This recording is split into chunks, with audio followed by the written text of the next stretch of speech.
안녕하세요. 저는 40대 초반인 여자입니다. 저는 정말 믿기 어려운 일을 겪었는데 그 일을 한번 이야기해 보려고 해요. 저는 어렸을 때부터 소심한 편이었습니다. 조용한 곳을 좋아했고 사람들과 어울리는 것을 별로 좋아하지 않았어요. 왜냐하면 저는 남들과는 조금 다른 외모를 가지고 있었거든요. 저는 어렸을 때 얼굴에 화상을 입었는데 그 시절에는 성형으로도 흉을 가릴 수 없었어요. 그러다 보니 남자아이들의 놀림거리가 되기 일쑤였고 매번 돌을 맞듯이 별의별 소리를 들으면서 커야 했지요. 사람이 매번 그렇게 배척당하는 삶을 살다 보면 자연스럽게 많은 사람들을 기피하게 되더라고요. 혼자 있는 것이 자연스럽게 편해졌습니다. 게다가 저는 뚱뚱한 편이에요.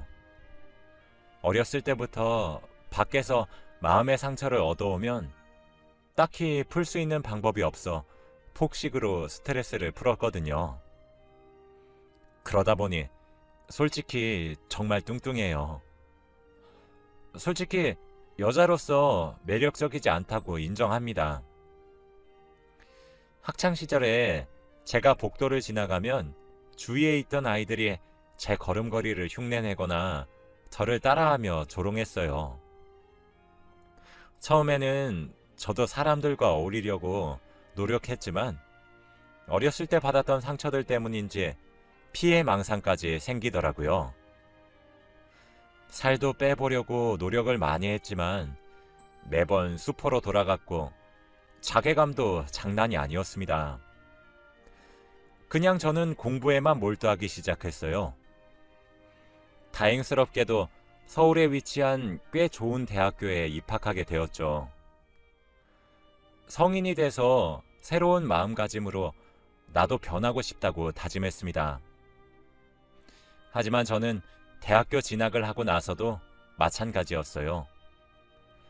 생각보다 새내기 시절에 나름 잘 지낸다고 했는데 그때 저희 동기들의 과대는 여자였어요. 전 친한 친구가 되었다고 생각했었는데 어쩌다 저를 제외하고 여자인 동기끼리 이야기를 하는 걸 본의 아니게 엿듣게 된 적이 있습니다. 그런데 친구라고 생각했던 애가 저를 조롱하고 있더군요. 돼지라며 저렇게 살쪘는데 자기 관리를 할 생각을 안 한다며 깔깔 웃더라고요. 그날을 이후로 저는 사람이 둘 이상 모여서 자기들끼리 이야기를 나누면 꼭 제 험담을 하는 것처럼 느껴졌습니다. 마지막이라고 생각하고 정말 최선을 다해보려고 했었는데 말이죠. 그런 제 노력에도 불구하고 세상은 참 차가웠습니다. 매번 상처만 받아서 힘들어하는 것도 점점 지쳐갔죠.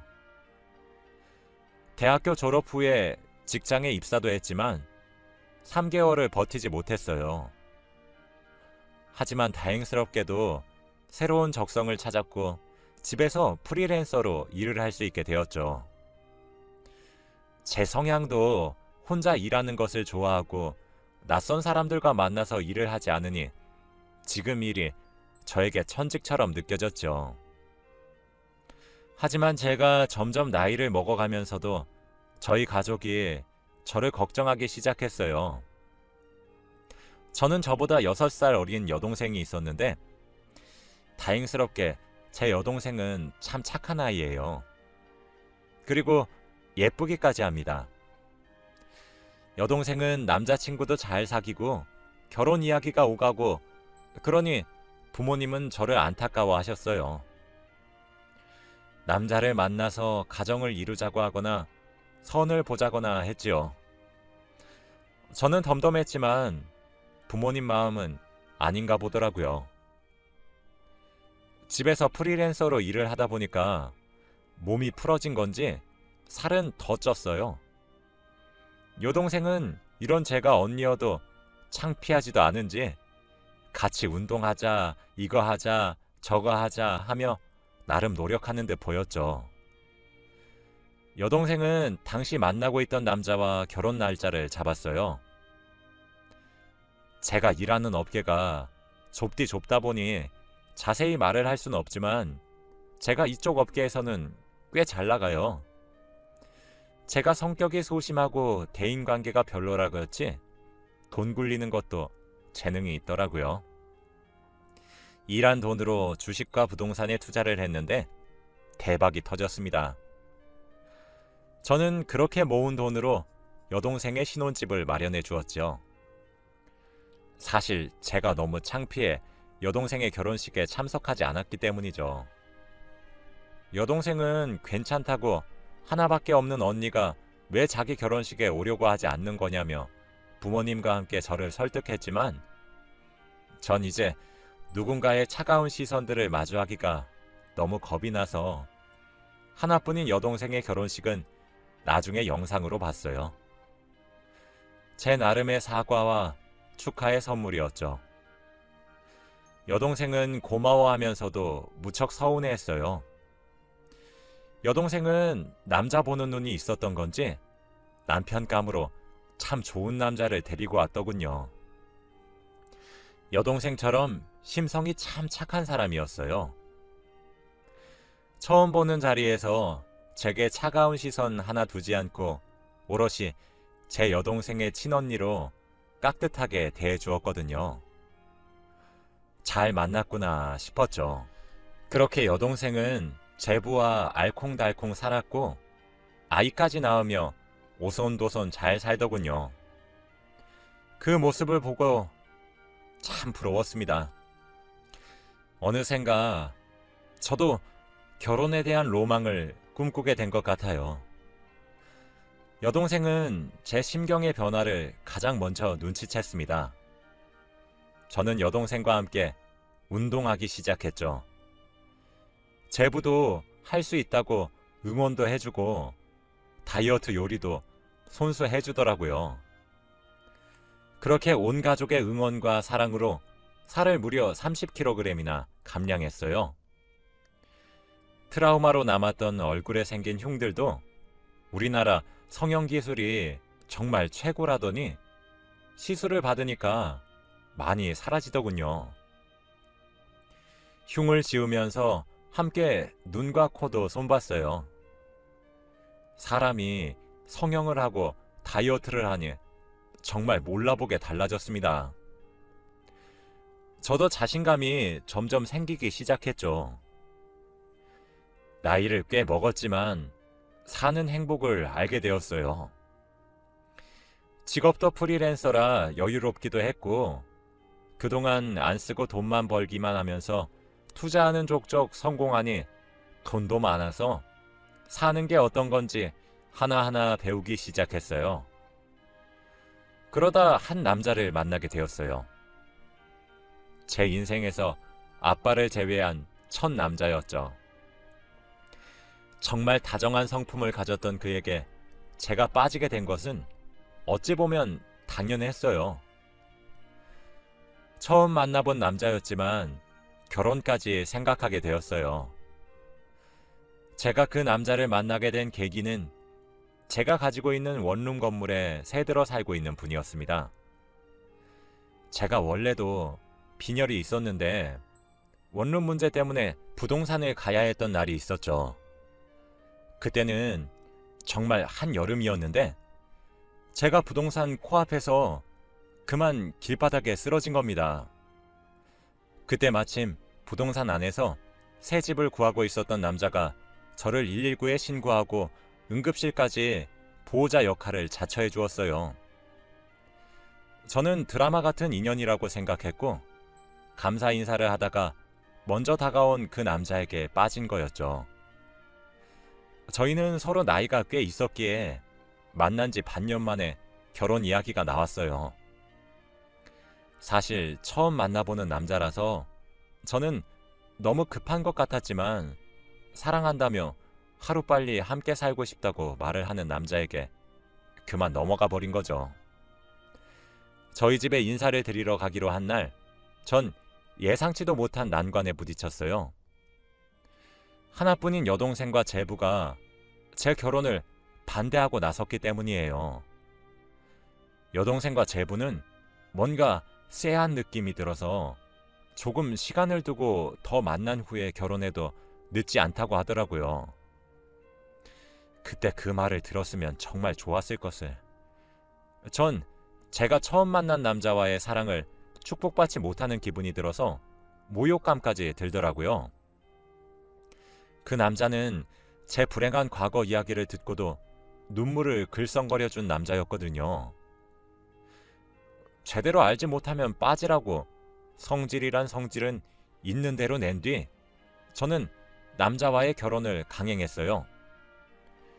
누군가 결혼을 반대한다는 생각이 드니까 마치 이 남자가 아니면 안 될 것 같다는 생각도 너무 많이 들더라고요.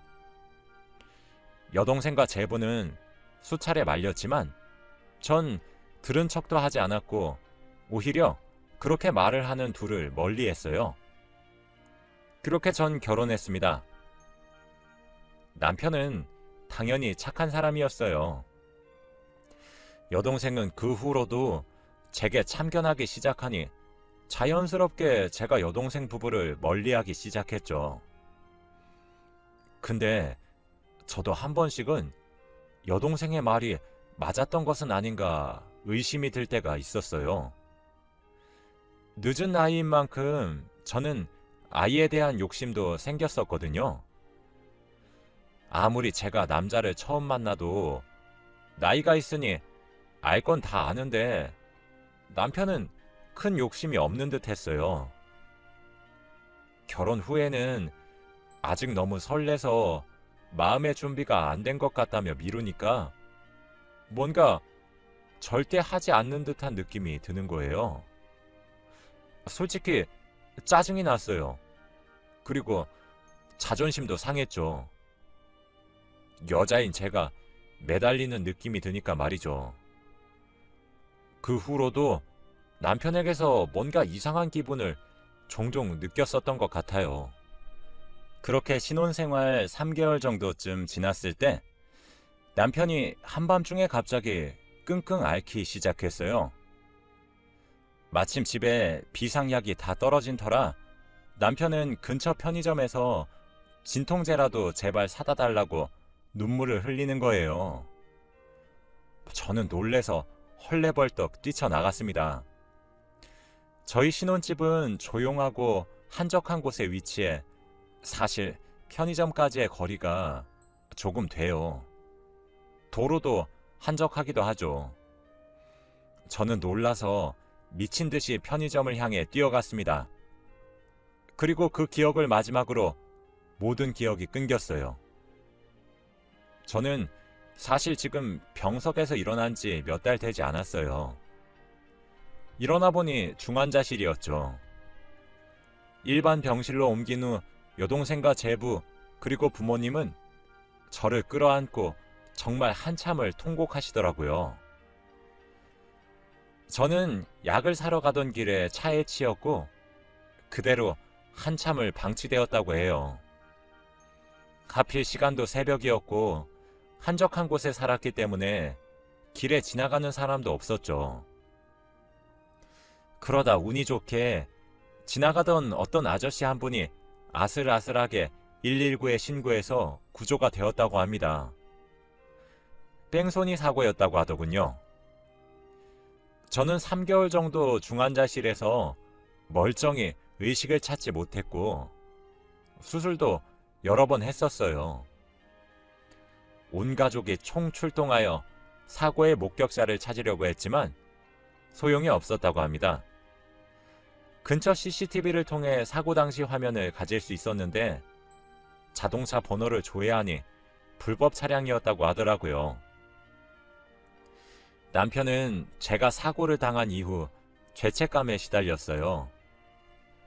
자기가 약을 사오라고 부탁하지만 않았으면 이런 일을 당하지 않았을 것이라며 어린아이처럼 엉엉 울었죠.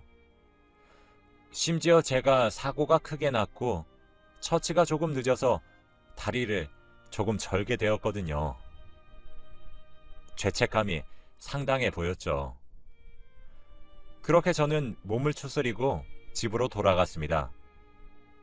남편은 제가 중환자실에 입원한 이후 다니던 직장도 그만두고 제 병간호에 매달렸었다고 하더군요.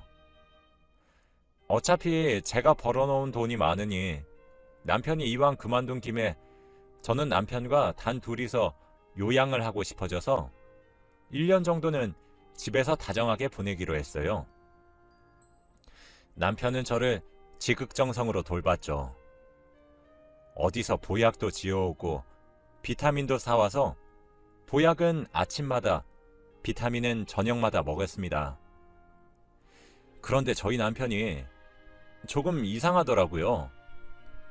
보약은 컵에 따라서 제게 건네주고 끝이었는데 밤마다 비타민을 먹는 것은 지켜보는 것 같다는 생각이 들었거든요. 그리고 저는 직업 특성상 밤을 새면서 작업을 했던 적도 많아 자는 시간이 제멋대로였는데 비타민을 먹고 나면 거의 10분 내로 잠에 들기 시작했습니다. 남편은 제 말에도 그저 몸이 아파서 쉬고 싶어서 그러는 걸 거야. 자연스러운 현상인 것 같은데? 하며 넘어갔죠. 하지만 어지럼증이 반복되면서 남편의 행동이 부자연스럽다고 느껴지더군요. 저는 남편이 친구를 만나러 나간 주말에 여동생을 집으로 불렀어요. 그리고 함께 제부에게도 제 생각을 털어놓았죠.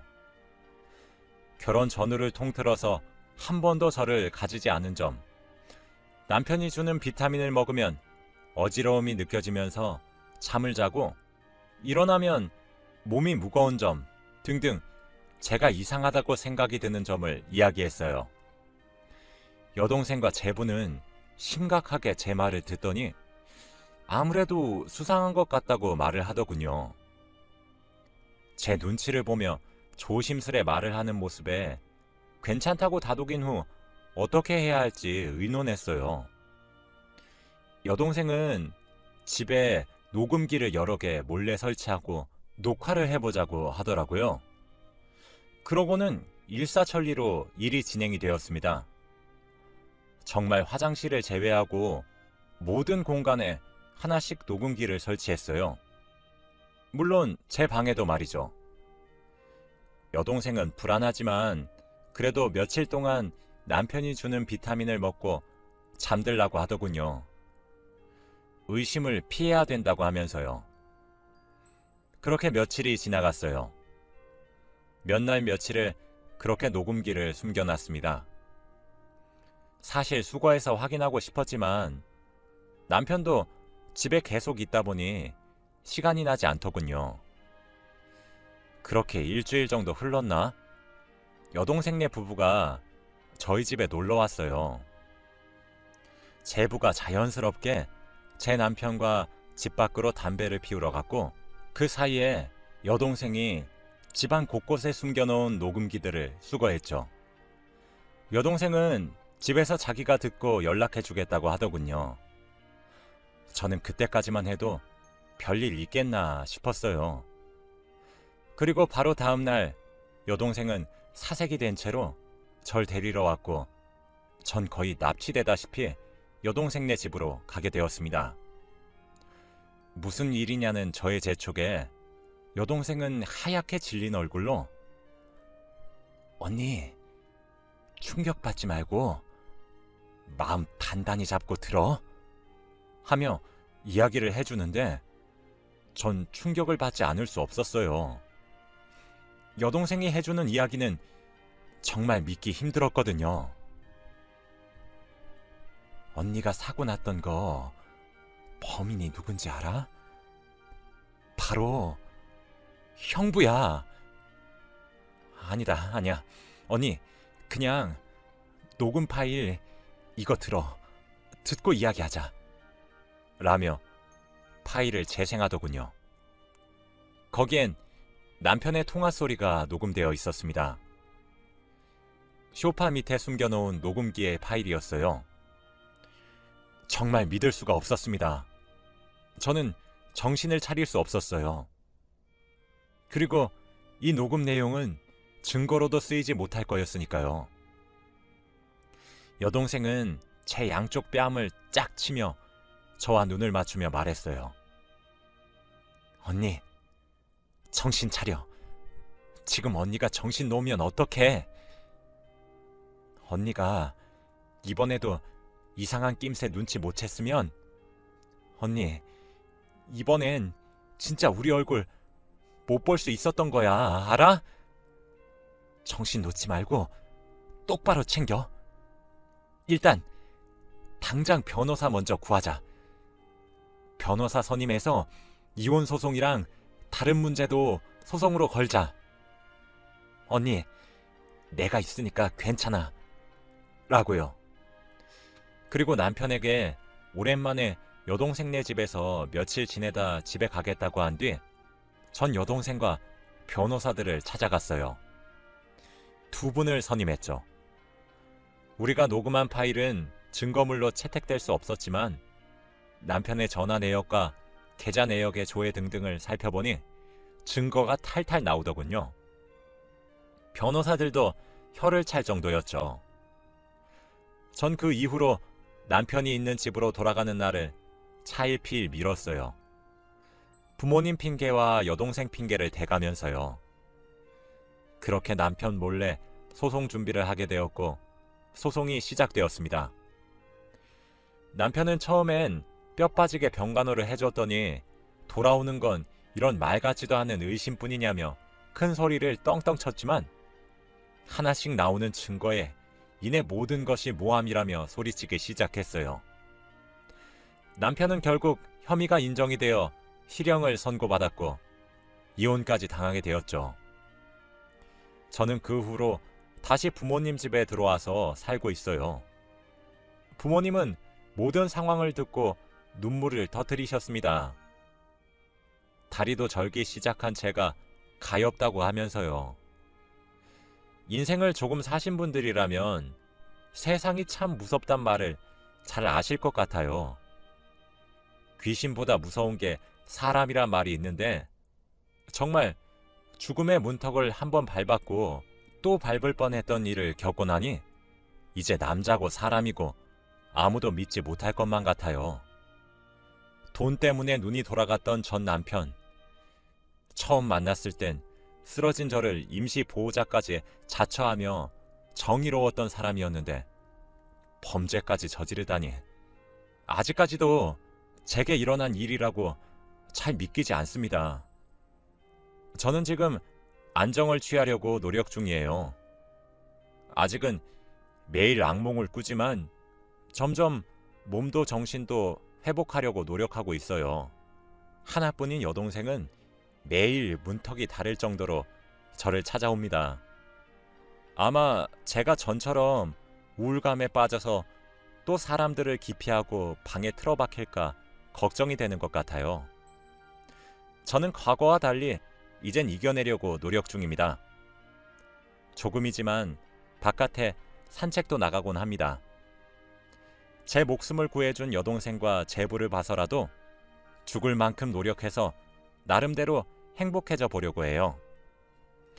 세상이 참 험하고 사람이 참 무섭지만 제가 잘 이겨낼 수 있도록 모두 응원 부탁드립니다. 제 긴 글을 읽어주셔서 감사합니다.